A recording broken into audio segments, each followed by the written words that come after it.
ce terme de samouraï, il veut simplement dire qu'il faut débarrasser notre humanisme des scories qu'on lui a mis depuis quelques dizaines d'années pour lui redonner ce qu'il a toujours été, combattant. On ne peut pas défendre ni une éthique, ni un droit, ni quoi que ce soit.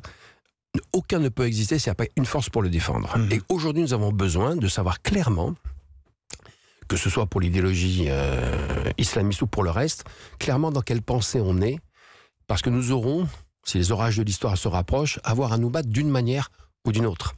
Et l'éthique du samouraï moderne, c'est simplement le petit vademecum, à mes yeux, que j'aurais voulu avoir il y a longtemps, à garder à portée de la main, comme les stoïciens dans les manuels d'autrefois, c'est-à-dire ce qu'on garde à portée de la main pour défendre aussi bien son esprit que son corps.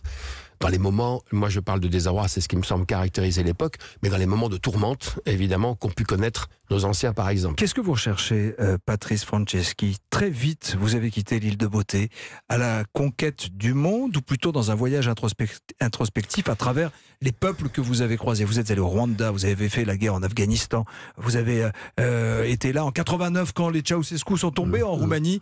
Qu'est-ce que vous recherchez? Parce que d'un côté, vous écrivez, de l'autre, vous filmez, vous faites des documentaires. Mais il recherche quoi, l'homme que vous êtes, l'intellectuel? C'est une question très intéressante, mais qui demande un peu de temps. En réalité, en quelques minutes, je pense que vous connaissez l'injonction de Pindare, il y a 2500 ans. Bien sûr, présocratique. Oui, et qui était ne cherche pas, ô mon âme, la vie éternelle, mais cherche à épuiser le champ du possible.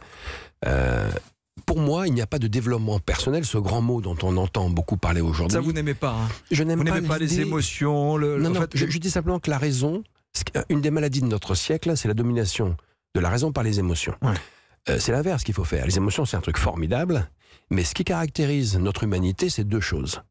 L'emploi de notre raison et l'emploi de notre liberté. Ce que je vois, ce qui s'érode aujourd'hui, par exemple, c'est pas tant les libertés elles-mêmes, mais la volonté de vivre libre, c'est-à-dire de penser et d'agir par soi-même. Et quand j'écris Éthique du samouraï moderne, c'est pour essayer de redonner cette idée que le danger qui nous guette, c'est pas tant ou les guerres, les choses comme ça, mais cette idée même que, au fond, vivre libre, c'est tellement compliqué qu'il vaut mieux qu'on s'en passe ou qu'on nous dispense même de la plus grande des fatigues qui est de penser par soi-même. C'est la fable du loup et du chien. J'entends. Et je pense que la domestication dans laquelle on essaie de nous pousser petit à petit méritait qu'on y réfléchisse et de trouver quelques solutions sous forme d'un petit vademecum.